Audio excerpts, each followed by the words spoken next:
반면에 오늘 이재명 대통령이 취임하고 처음으로 인사에서요. 낙마자가 발생을 했습니다. 오광수 민정수석의 사의를 밝혔던 건데 오늘 강유정 대변인 브리핑 한번 보겠습니다. 오광수 민정수석이 어젯밤 이재명 대통령께 사의를 표했습니다. 이재명 대통령은 공직기강 확립과 임사 검증을 담당하는 민정수석의 중요성을 두루 감안해 오 수석의 사의를 받아들였습니다. 사의를 받아들인 과정부터 한번 강성필 부대 지켜볼게요. 이 이른바 차명 의혹이 계속 일어났고 사표를 난 거를 이재명 대통령이 반려를 했어요. 근데 결국에는 받아들였다. 이 과정을 어떻게 봐야 됩니까? 그러니까 이제 이재명 대통령께서 사실 오광수 민정수석에 대한 임명을 철회했다라고 기사가 나느냐, 예. 아니면 오광수 민정수석이 자진 사의를 표했다라고 나느냐가 대통령실에서 이 오광수 민정수석에 대한 고민을 어떤 방향으로 끌고 갔느냐를 보여준 거라고 생각을 합니다. 쉽게 말해서 대통령실에서는 사의하십시오라고 말을 했는데 본인이 버텼다고 하면은 대통령이 임명을 철회했다라고 기사가 나왔을 텐데 예. 본인이 자진해서 사퇴했다고 하는 것은 대통령에게 부담을 주지 않기 위해서 원만하게 사의가 처리됐다라고 해석을 할 수가 있는 것입니다. 그럼 내용을 살펴보자면 사실 그런 겁니다. 아니 교육부 장관이 위장 전입하면 되겠습니까? 예. 그리고 국세청장이 세금을 안 내면 되겠습니까? 마찬가지로 이 전체적인 대한민국 공직자의 기강을 잡아야 되는 민정수석이 예. 본인 스스로부터가 이 잣대가 길어진다고 하면은 이게 제대로 된 공직 사회의 어떤 기강이 잡히겠습니까? 그러니까 이 전임 정부에서도 아니 대통령의 배우자가 뭐 백을 받아버리니까 이제 공직자들도 300만 원짜리 백 받으면 되겠네라는 우스갯소리가 나오는 것처럼 민정수석이라는 사람이 어떤 본인의 손이 깨끗하지 못하면 이 공직사회가 깨끗해지지 못하기 때문에 예. 저는 당연히 사의할 거라고 저희 민주당 내부에서도 예상했습니다. 예. 다만 그 시기가 조금 더 길어지느냐 빨리 해결되느냐 이 차이였는데 또 그 방식이 어떻게 되느냐. 그렇죠. 근데 예. 어쨌든 간에 대통령실에서 민심을 경청을 해서 빨리 사의를 표명한 민정수석을 철회시킨 것이 좀 다행이다. 예. 이렇게 말씀드리고 송구스럽다는 말까지 덧붙입니다. 예. 그런데 오광수 수석은 임명되기 전부터 여권에서 약간은 부정적인 시각, 목소리가 나오기도 했었죠. 관련해서요. 민주당 의원 얘기 한번 들어보겠습니다. 이재명 정부는 인수위 없이 곧바로 출범해서 곧바로 인사들을 해야 되는 그런 정부입니다. 그렇죠. 예, 그런 시간적으로 매우 제한적인 그런 상황에서 능력 중심으로 사람들을 뽑다 보니 이런 문제가 발생한 것이 아닐까. 대선 중에 비서실을 꾸린다는 것 자체가 오만한 것이니까 네네. 예, 그런 한계가 있다는 점을 좀 이해해 주셨으면 좋겠습니다. 시간적인 한계가 있는 점은 뭐 다 알고 있지만 검증에 그렇다고 해서 소홀히 하면 안 될 것 같은데 이게 국민의힘에서 지금 대통령의 사과를 요구 뭐 이거 공세라고 치더라도 그렇죠. 원래 검증이 실패하면 이렇게 야당으로부터 공격을 받을 수 있는 빌미를 제공할 수 있는 거거든요. 그러니까 지금 이제 뭐 지금 강성필 부대변인께서는 뭐 이게 해임이 아니었고 뭐 자진 사퇴 형식이어서 이렇게 아름다웠다는 식으로 포장을 하지만 한마디로 얘기하면 이건 초기 인사 실패입니다. 뭐 한마디로 뭐 정의해야죠. 왜냐하면 자 이제 뭐 그 나중에 두 가지 의혹이 핵심이었잖아요. 첫 번째는 이제 부동산을 이제 차명으로 했느냐와 예. 두 번째는 이제 거의 대출까지도 차명으로 했느냐 이제 이 핵심인데 제가 보기에 부동산 문제가 나왔을 때 빨리 정리했었어야 된다고 봐요. 그때는 첫날 이틀째였으니까. 그런데 처음에 여론을 계속 보면서 뭐 후보자가 충분히 뭐 반성하고 있다 뭐 이런 식의 약간 안이한 태도를 보내다가 대출 의혹이 불거지면서 그 여론이 급격히 변화했어요. 근데 지금 여기 말씀하시는 것처럼 민정수석의 역할 중에 공직기관과 검증 두 가지만 있는 게 아닙니다. 친인척 관리도 있어요. 예. 특별감찰관제가 도입되지 않는 한 민정수석이 이걸 관리해야 됩니다. 그런데 이를테면 이렇게 말하자면 국민적 잣대와 눈높이에 매우 부합하지 않는 예. 이런 말하자면 의혹을 가진 인사가 그런 공직자 검증에다가 거기다가 말하자면 이제 공직기강의 질서 확립에다가 친인척 관리까지 한다? 예. 이 부분이 굉장히 아마 그 부담이 됐을 겁니다. 그러다 보니까 여권 일각에서 빨리 처리해야 한다는 그런 얘기가 나왔던 걸로 아는데 이제 중요한 건 이거죠. 저는 처음에 전현희 의원의 발언에 매우 좀 주목했던 게 뭐냐면 예. 이 민정수석에 대해서 왜 그 정리를 못하느냐 이유 중에 하나가 아니 이거는 뭐 전임 정부의 인사 시스템으로 뽑다 보니까 이런 일이 벌어졌다는 그런 얘기를 했었단 말이죠. 그래서 저는 그 얘기를 들으면서 아 이게 큰일 나겠구나. 이렇게 안이한 생각으로 그러니까 전임 정부의 시스템을 우리가 운용하다 보니까 이런 인사를 뽑을 수밖에 없었다. 대통령실의 인사, 특히나 5년 단임제에서 대통령이 하는 인사는 대통령과 함께하는 책임 정치의 일환으로밖에 볼 수가 없는데 네. 이렇게 여권 일각에서 아주 나이브한 생각을 갖는다? 저 우려했는데 그나마 9일 만에 정리한 거는 만시지탄의 가문이지만 빨랐다고 생각하지만 앞으로 이런 식의 좀 허술한 시스템을 통해서 대통령의 측근들을 걸러낸다? 저는 이건 매우 지금 정교한 좀 시스템 마련을 위한 신호로 볼 수밖에 없다고 생각합니다. 예. 그런데 뭐 이 부분을 앞서 당의 의견을 대통령실이 수긍했다는 차원에서 해석을 할 수도 있겠지만 임명 전부터 민주당 내에서 계속적으로 좀 부정적 얘기가 일부지만 나오긴 했다. 네. 이걸 오광수 수석에 대해서 좀 근본적으로 좀 비토 의견이 있었던 건가요? 맞습니다. 이 당에서도 그렇고 예. 저희 민주당 내부에서도 사실 이제 이번 민정수석이 검찰 개혁을 이뤄내야 되는 중책을 맡았는데 그렇죠. 과연 특수통 검사 출신에게 이것을 맡기는 것이 합당한가에 대한 신뢰의 문제가 있었던 겁니다. 근데 막상 오광수 민정수석이 자진 사퇴한 직접적인 이유는 그 어떤 검사 출신으로서 민정수석으로 적합하느냐가 아니라 예. 본인의 개인적인 흥결 때문에 이것을 사퇴한 것이기 때문에 이 당의 걱정과는 조금 달랐던 것이죠. 예. 결론부터 말씀드리면 저희가 아무리 인수위가 없이 출범했다고 하더라도 인사 검증에 미흡했다는 점에 대해서는 저희 민주당과 대통령실이 국민들께 송구한 마음입니다. 이것은 결론입니다. 다만 왜 그럼 더 빨리 하지 못했느냐? 첫 번째 부동산 문제 나왔을 때 해결했었어야 되는 거 아니냐라는 지적이 충분히 있을 수가 있습니다. 예. 제가 한 가지 예를 들어드릴게요. 대통령 비서실장실에 국세청의 직원이 파견 나와 있습니다. 이분이 하는 일이 지금 현재 국무위원들과 어떤 대통령의 비서진에 대해서 인사 검증, 그중에서도 재산 내역, 세금 납부 내역에 대해서 검증을 하는 업무를 하고 있어요. 예. 너무 과도해가지고 쓰러진 쓰러져서 분. 병원에 예. 가셨습니다. 지금 대통령 비서실장실로 싹 지금 인사 검증이 몰려오고 있는데 예. 3일 동안 임명장도 아직 못 받고 발령도 안 났는데 3일 동안 집에를 못 간 직원들이 쏘러 갑니다. 그러니까 이 정도로 인수위가 없이 시작하다 보니까 이 인사 검증에 대해서 사실 미흡했던 부분이 있고 오히려 이 민정수석실에서 이 인사 검증을 해야 되는데 이 민정수석실에서 이런 어떤 논란이 생겨버리니까 예. 조금 더 마비된 면이 있다. 그래서 이 부분에 있어서는 저희가 잘했다는 게 아니라 죄송하지만 앞으로 현실적인 이런 이유가 있었고 사실 이 검찰 개혁에 대한 이 중책을 맡겨야 되는데 부동산 문제로 바로 이 사람을 사퇴를 시켜버린다고 하면 사실 그 어떤 정부 보수 정부건 민주 정부건 그 어떤 정부에서도 수석이나 장관들 중에서 이런 흥결이 없는 사람이 얼마나 있었습니까? 예. 그래서 그러한 현실적인 문제도 있었다는 점을 더불어 말씀드리지만 어쨌든 죄송한 마음이고 앞으로 인사검증에 더 충실히 하겠다라고 예. 말씀드립니다. 하나 더 여쭤볼게요. 이제 민정수석이 검찰개혁의 중책을 맡은 사람인데 한 번 낙마를 했습니다.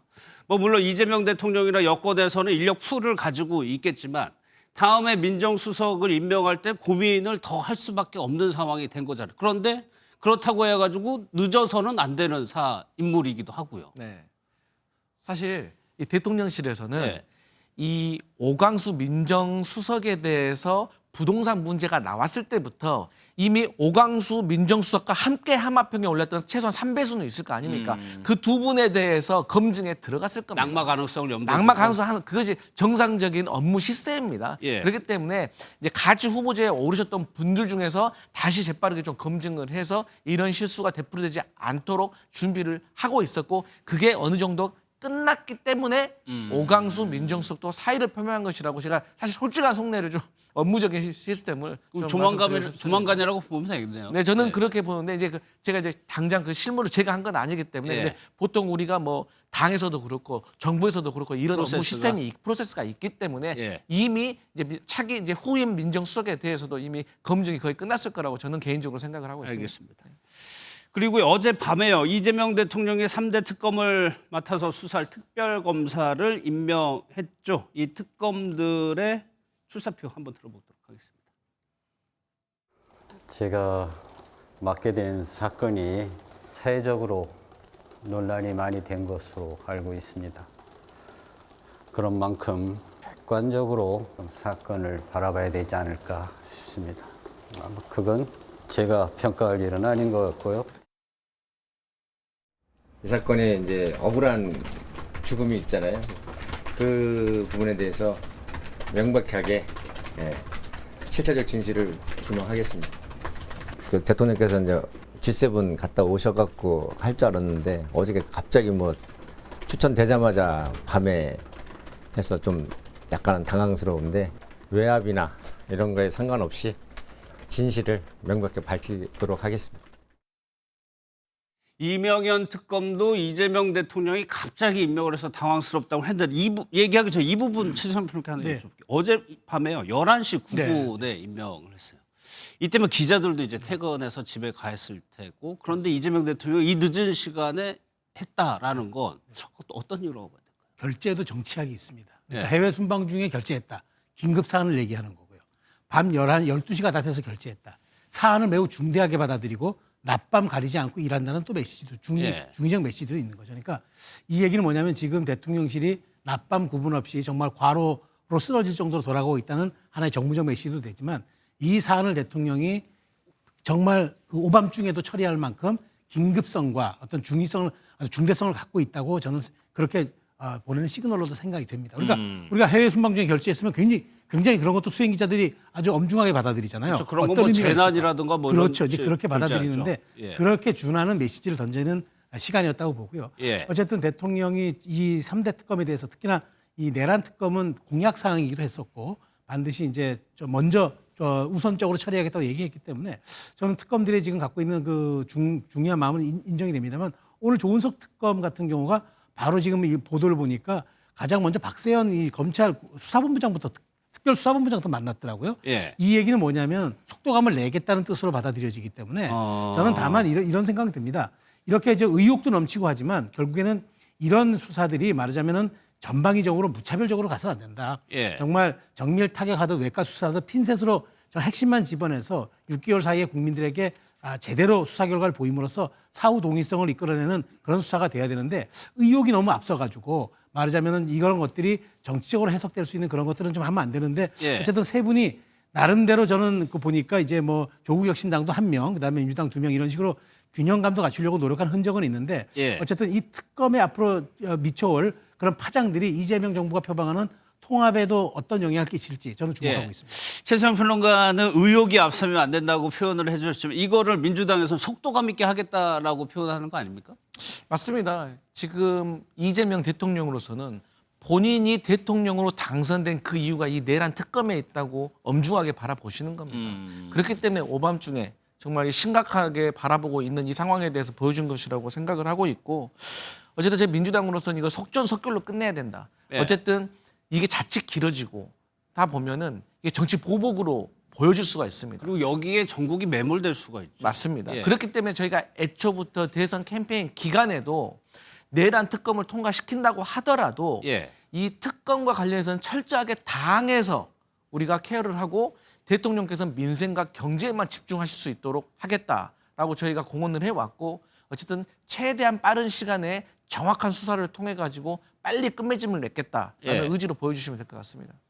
이 중에서도 가장 관심을 모으는 인물이 조은석 특검입니다. 윤석열 전 대통령과 아주 직접적인 관계가 있는 특검인데 영상을 한번 저희가 준비했습니다. 이걸 시정하도록 함으로써 방법을 보야 효율적인 무예랑 보고에 앞서 서울고등검찰청과 산하청 간부들을 소개해 올리겠습니다. 서울고등검찰청 검사장을 비롯한 각 지검 검찰 수사에 대해서 정치 보복이라는 용어는 자체에 없는 걸로 알고 있습니다. 고발장이 접수되면은 수사에 단서가 있으면 수사를 지금 우리 윤석열 중앙지검장이나 조은석 서울 고검장 이하 현재의 검찰도 또 현재의 그 살아있는 권력의 외압이나 또는 어떤 정치적 간섭에 굴복해갖고 저희들이 잘못하면 국민이 용서하지 않는다는 생각으로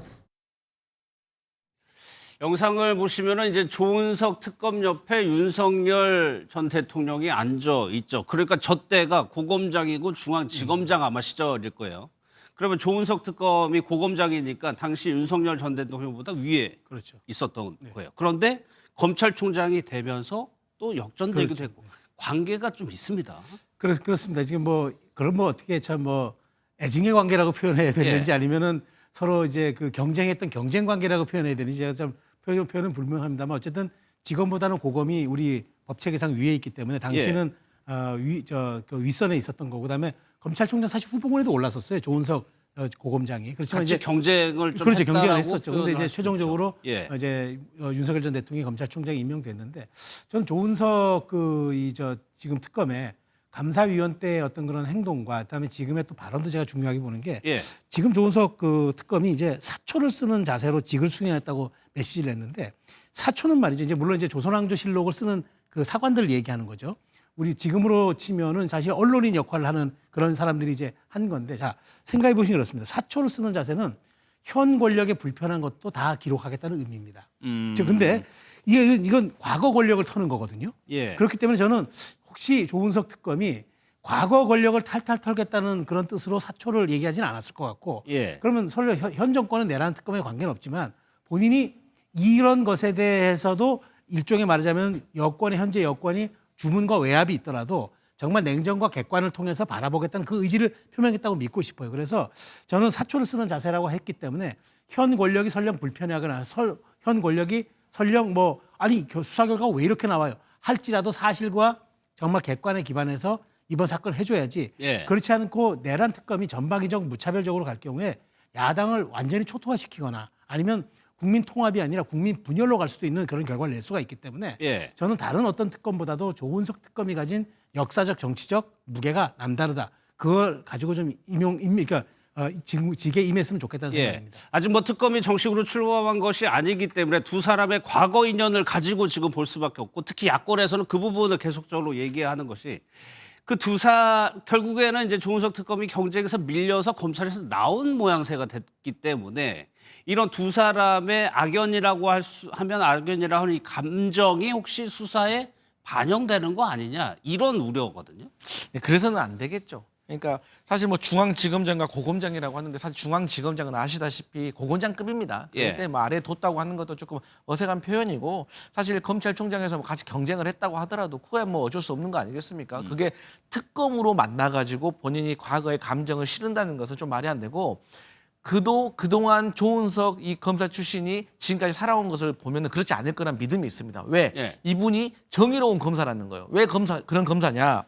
이분이 과거에 박근혜 최순실 국정농단 때요. 현직 검사 신분 아니겠습니까? 근데 이분이 그때 언론에다가 미르재단과 K스포츠 재단의 비위에 대해서 제보를 하신 분입니다.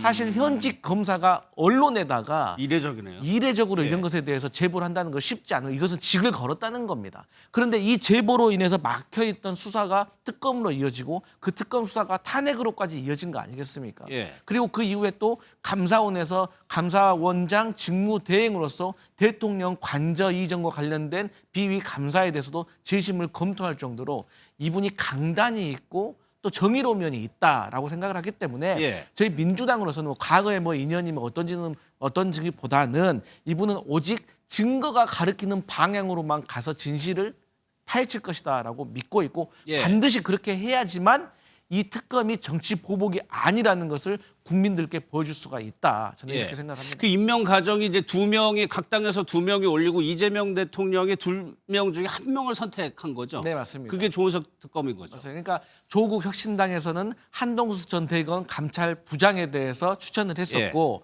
이제 저희 민주당에서는 조은석 검사에 대해서 했는데 아무래도 이제 이 조은석 검사 출신이 아무래도 아직 밝혀져 있지 않은 이 내란 특검의 미지의 영역을 수사하는 데 있어서 조금 더 실력 면에서 조금 더 용이하지 않을까라는 기대가 있었던 것이고 예. 어쨌든 이 검사 출신이기 때문에 검사들이 많이 파견을 나옵니다. 예. 그렇기 때문에 검사의 속성에 대해서 알아야 되고 이 검사 한 명 한 명에 대한 나름대로 히스토리를 아는 분이 이 특검을 더 지휘하는 것이 아무래도 성과를 내는데 좀 더 용이하지 않을까라는 예. 이재명 대통령의 판단이 있었을 것이다. 라고 생각합니다. 3대 특검이라고 하지만 내란 특검을 가장 중요하게 보죠. 이거는 국민의힘에도 영향을 미칠 수 있는 사안이고 그러다 보니까 야당 입장에서 당연히 초반부터 견제를 할 수밖에 없겠지만 수사가 약간 정치적인 편향성이 띈다고 하면은 야당으로서는 아주 강하게 비판을 할 것 같기도 하고. 그렇죠. 사실 그래서 제가 아까 사초를 쓴다는 심정으로 한다는 얘기가